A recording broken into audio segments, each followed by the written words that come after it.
संख्या में इकट्ठा होकर बंद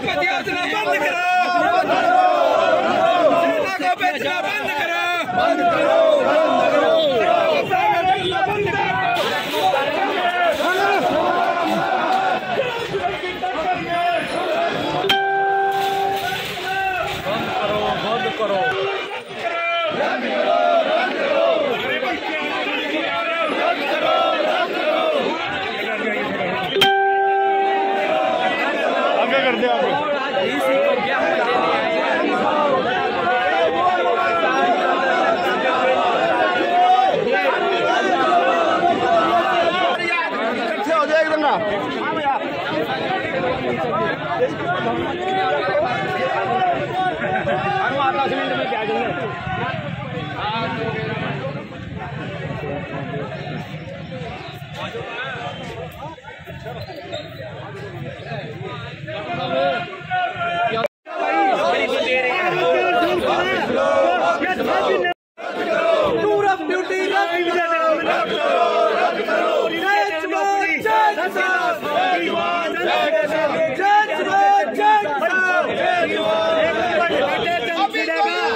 किसान मोर्चा के आह्वान पर ये पूरे देश में जो ये अग्निवीर केंद्र सरकार की योजना है, इसके विरोध में आज माननीय महामहिम राष्ट्रपति जी के नाम जो तीनों सेना के कमांडर हैं, उनको जिलाधिकारियों के माध्यम से ज्ञापन भेजे जा रहे हैं। जो ये स्कीम सरकार लेगा, ये एक तरह का स्कीम है, ना ये देश हित में है, ना सुरक्षा के हित में, ना जवान के हित में है। 4 साल की कौन सी नौकरी है भाई, और 4 साल कर अगर वो वापिस आ जाएगा तो ये जो एक तरफा फैसला है ये स्वीकार नहीं है और ये युवाओं के साथ बहुत बड़ा दुख है।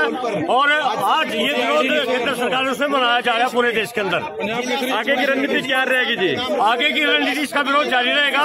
3 जुलाई को गाजियाबाद में फिर संयुक्त किसान मोर्चा की बैठक होगी, उसमें अगला कदम उठाया जाएगा।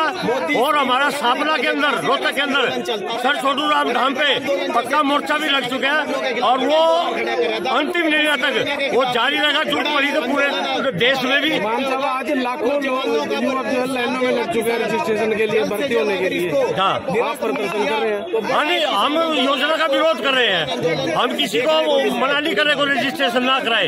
वो युवा ने भी अपना भविष्य देख रहा है, लेकिन जो चीज गलत है संयुक्त मोर्चा उसका विरोध कर रहा है और इसका विरोध जारी रहेगा। अग्निवीर योजना सेना को कैसे कमजोर करेगी? जाता था अभी अलग सी ट्रेनिंग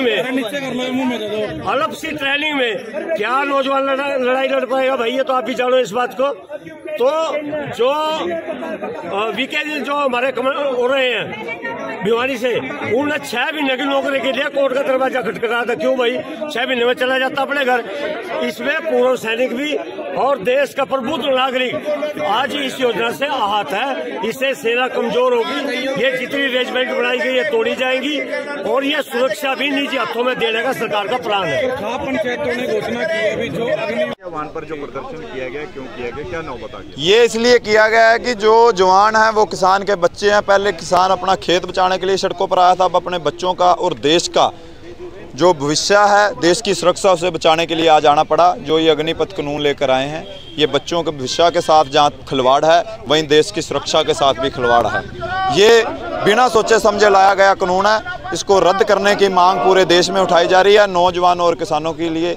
इसलिए हम भी यहाँ पहुँचे थे और डीसी करनाल को राष्ट्रपति के नाम ज्ञापन सौंपा गया ताकि इस कानून को, इस जो योजना है, इसको जल्दी से जल्दी रद्द किया जाए। सरकार तो कह रही है बहुत बढ़िया स्कीम है ये। सरकार कहती थी किसान आंदोलन जो कानून है वो भी बहुत बढ़िया है, लेकिन इनको रद्द करने पड़े थे।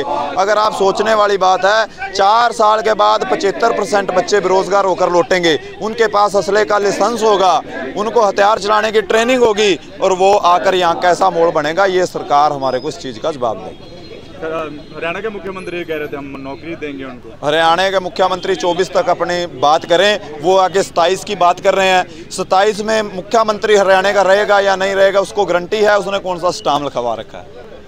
आगे की क्या रणनीति होगी? आगे की रणनीति ये रहेगी कि युवा से अपील रहेगी, जो भी हमने आगे का आंदोलन को बड़ा करना है, जैसे भी करना है, लेकिन शांतमय रखना है। किसी तरह की जो आगजनी ऐसी घटना जो सरकार के कुछ लोग इसमें घुस के करवाने की कोशिश करते हैं, इससे सावधान रहना, क्योंकि देश हमारा है, सम्पत्ति हमारी है, इसको नुकसान पहुंचाने का काम नहीं करना। ये जो मतलब अग्निपथ और अग्निवीर के नाम से जो भर्ती का मतलब बच्चों की भर्ती का वो सिस्टम शुरू करने जा रही है सरकार, इसके लिए मतलब ये एक देश का दुर्भाग्य है कि सेना में भी इस प्रकार की बातें आने लगी या ऐसे शॉर्ट रूप में भर्ती करने लगे। ये तो एक ठेकेदार प्रथा की तरह से ठेकेदार है भाई, जब मर्जी उसको काट दो, 4 साल के बाद काट देंगे, 17 साल का भर्ती होगा, 21 साल के वो निकल जाएंगे। उसके बाद यहाँ करके वो फिर हमारे बच्चे जो है ना वो बेरोजगार हो जाएंगे और इससे मतलब कुछ दूसरा कार्य भी होने की संभावना है, क्योंकि वो सारी चीज़ सीख के आएंगे वहाँ से। सीख के आने पे यहाँ बेरोजगार होंगे तो फिर वो अपनी बंदूक भी उठाएंगे, लड़ाई भी करेंगे, सड़कों पर भी खड़े होंगे क्योंकि बेरोजगार हैं। इसलिए ये दुर्भाग्यपूर्ण जो निर्णय सरकार ने लिया है इसको तुरंत वापस ले लेना चाहिए और पहले की तरह ही उस भर्ती को रखा जाए। हमें राष्ट्रपति के नाम आज ये ज्ञापन दिया है। देखिए, जो ये सरकार अग्निपथ योजना लेके आई है, सरासर बिल्कुल धोखा है हमारे नौजवानों के साथ। जो पिछले 2 से 3 साल से कोरोना काल में हमारे जवान तैयारी कर रहे थे सेना की, बहुत से हमारी जो जवानों का फिजिकल हो गया था, उनके कई टेस्ट हो चुके थे, वो रिजल्ट की वेट में थे, लेकिन इस सरकार ने वो सारा कुछ बंद करके नई योजना लेके आ गई। उन सब में जो 3 से 4 साल से जो बच्चे हमारे अभ्यास कर रहे थे, ट्रेनिंग कर रहे थे, मेहनत कर रहे थे, तैयारी कर रहे थे, उन सब के सपनों पे इन्होंने पानी फेर दिया है और इन्होंने वो भर्ती का रिजल्ट निकालने की बजाय नए ढंग से अग्निपथ लेके 4 साल के लिए आगे हैं, जिसका पूरे देश में जवान भी विरोध कर रहे हैं और किसान भी विरोध कर रहे हैं। और आज हम संयुक्त किसान मोर्चा के तत्वाधान में सभी किसान संगठन, सभी हमारे किसान, सभी नौजवान यहाँ इकट्ठे होकर के डीसी साहब को ज्ञापन दिया है प्रधानमंत्री और राष्ट्रपति के नाम, जल्द से जल्द इस योजना को वापस ले ले, वरना जिस तरह 1.25 साल किसानों और जवानों ने मिलकर 3 कृषि काले कानूनों के खिलाफ आंदोलन चलाया था, इसी तरह से एक बड़ा आंदोलन हमारे देश में देखने को मिलेगा। और जिस तरह से काले कानून रद्द कराए थे, इसी तरह से मोदी को दोबारा झुकना पड़ेगा, माफ़ी मांगनी पड़ेगी और अग्निपथ को भी रद्द करना पड़ेगा, वापस लेना पड़ेगा। यही हमारी चेतावनी है, जल्द से जल्द इसको वापस ले लिया जाए, वरना बड़ा आंदोलन जवान और किसान इस देश में खड़ा करेंगे। ये ज्ञापन दिया है जी संयुक्त किसान मोर्चा की तरफ से। हाँ जी, ठीक है, अग्निपथ योजना के बारे में तो हम सरकार को भेज रहे हैं आवश्यक कार्रवाई में। ये महामहिम राष्ट्रपति जी के नाम है। क्या मांगे क्या रखी है? मांगे लिखी हुई है ना, भेज देंगे कार्रवाई के लिए।